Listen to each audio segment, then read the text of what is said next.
আজ আমি তোমাদের সঙ্গে শেয়ার করছি কিভাবে আমি নিজের হাতে ঘরের জন্য তুলসী গাছ লাগালাম।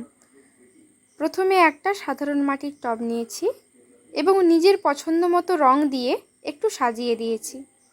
এরপর টবের তলায় খোলামকুচি দিয়ে ড্রেনেজ হোল বন্ধ করলাম। এর ফলে টবের মধ্যে থাকা অতিরিক্ত জল সহজে বের হয়ে যাবে। তারপর মাটির মিশ্রণ তৈরি করেছি। বাগানের মাটি, কিছু কম্পোস্ট আর অল্প কিছু বালি মিশিয়ে নিয়েছি যেন ভালোভাবে মাটি থেকে জল নেমে যায়। টবের মধ্যে মাটি ভর্তি করে এবার তুলসী গাছগুলি খুব যত্ন করে বসিয়ে দিলাম যেন শেকড়গুলো ভালোভাবে বসে যায়। আমি এখানে 10 ইঞ্চি টবের জন্য 2টি তুলসী চারা বসিয়ে নিচ্ছি। গাছ লাগানোর পর জল দিলাম। মনে রাখবে, রোদ আর জলই তুলসীর জন্য যথেষ্ট, কোনো সারের প্রয়োজন নেই। তবে টবের জল নিকাশি ঠিকমতো হচ্ছে কিনা সেটা দেখে নিতে হবে। তুলসী শুধু একটি গাছ না, এটি ঘরের পবিত্রতা আর শান্তির প্রতীক।